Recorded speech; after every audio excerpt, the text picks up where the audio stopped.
ಹೇಳಿ, ಈಗ D K Suresh ಅವ್ರನ್ನ ಇಡಿ ವಿಚಾರಣೆ ಐಶ್ವರ್ಯ ಗೌಡ್ಲ ವಿಚಾರಣೆ ಸಂಬಂಧ ಕರೆದಿದ್ದಾರೆ ಅಂತ ಹೇಳಿ.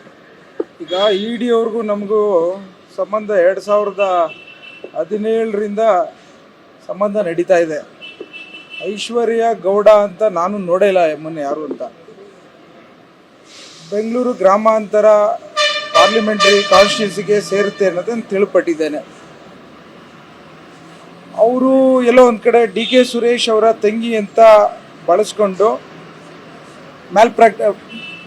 ಮಿಸ್ಅಪ್ರೋಪ್ರಿಯೇಷನ್ ಮಾಡಿದ್ದಾರೆ ಅನ್ನೋದನ್ನು ತಿಳ್ಕೊಂಡಿದ್ದೇವೆ. ಎಲ್ಲ ವಿಚಾರದಲ್ಲೂ ಡಿ ಕೆ ಸುರೇಶ್ ಅವ್ರಿಗೂ ಇದಕ್ಕೂ ಏನು ಸಂಬಂಧ ಇಲ್ಲ. ಹೆಸರು ಬಳಸಿರೋಂಥ ವಿಚಾರದಲ್ಲಿ ಇಡಿ ಅವರು ಎಲ್ಲೋ ಒಂದು ಕಡೆ ನೋಟಿಸ್ ಕೊಟ್ಟು ಅದ್ರ ಬಗ್ಗೆ ಮಾಹಿತಿನ ಪಡಿಬೇಕು ಅಂತ ಕರೆದಿರೋಂಥ ಹಿನ್ನೆಲೆಯಲ್ಲಿ ನಮ್ಮ ನಾಯಕರಾದಂಥ ಡಿ ಕೆ ಸುರೇಶ್ ಸಾಹೇಬರು ಬಂದಿದ್ದಾರೆ.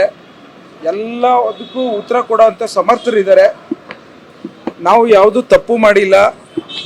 ಹಾಗೂ ಒಂದು ಮಾತನ್ನು ಹೇಳಲಿಕ್ಕೆ ಇಚ್ಛೆ ಪಡ್ತೇನೆ, ಇವತ್ತು ಇಡಿ ವಿಚಾರದಲ್ಲಿ ಸುಮಾರು 200 ಕೇಸ್ಗಳು ಹಾಕಿರೋಂಥದ್ರಲ್ಲಿ ಪ್ರಾಸಿಕ್ಯೂಷನ್ ಆಗಿರೋಂಥ ಪರ್ಸೆಂಟೇಜು ನಿಮಗೆಲ್ಲ ಗೊತ್ತಿದೆ. ಹಾಗೂ ಎಲ್ಲೋ ಒಂದು ಕಡೆ ರಾಜಕೀಯ ಪ್ರೇರಿತವಾದಂಥ ಹೆಜ್ಜೆ ಅಂತ ನಾನು ಭಾವಿಸ್ತೇನೆ. ನಾನು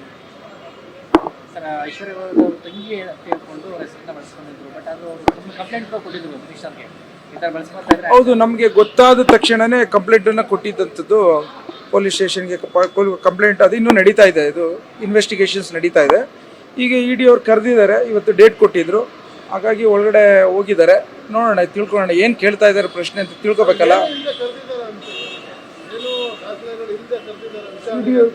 ಇಡಿ ಅವ್ರದ್ದು ಅದೇ ಕೆಲಸ ಅಲ್ಲ. ವಿಶೇಷವಾಗಿ ವಿರೋಧ ಪಕ್ಷದವ್ರ ಮೇಲೆ ಪ್ರೀತಿ ಜಾಸ್ತಿ ಅವರಿಗೆ.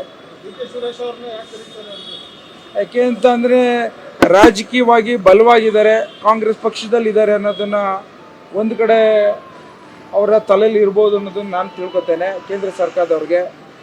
ಎರಡನೇದು ಎಲ್ಲೋ ಒಂದು ಕಡೆ ಇದು ಐಶ್ವರ್ಯ ಗೌಡ ಅನ್ನೋ ಬಗ್ಗೆ ನಡೆದಿರೋಂಥ ವಿಚಾರಗಳಲ್ಲಿ ಕೇಳೋದಿದ್ರೆ ಎಲ್ಲದಕ್ಕೂ ಉತ್ತರ ಕೊಡೋಂಥ ಒಂದು ಸಮರ್ಥರಾಗಿರೋಂಥ ಸಂದರ್ಭದಲ್ಲಿ ನಾವು ಬಂದು ಅದನ್ನೆಲ್ಲ ರೀತಿಯಲ್ಲೂ ಪ್ರಶ್ನೆಗಳು ಏನೇನಿದೆ ಅದಕ್ಕೆಲ್ಲ ಉತ್ತರ ಕೊಡ್ತಾ ಇದ್ದಾರೆ ಅಂತ ನಾನು ಭಾವಿಸ್ತೇನೆ. ಸರಿ ಸರ್, ಓಕೆ, ಥ್ಯಾಂಕ್ ಯು.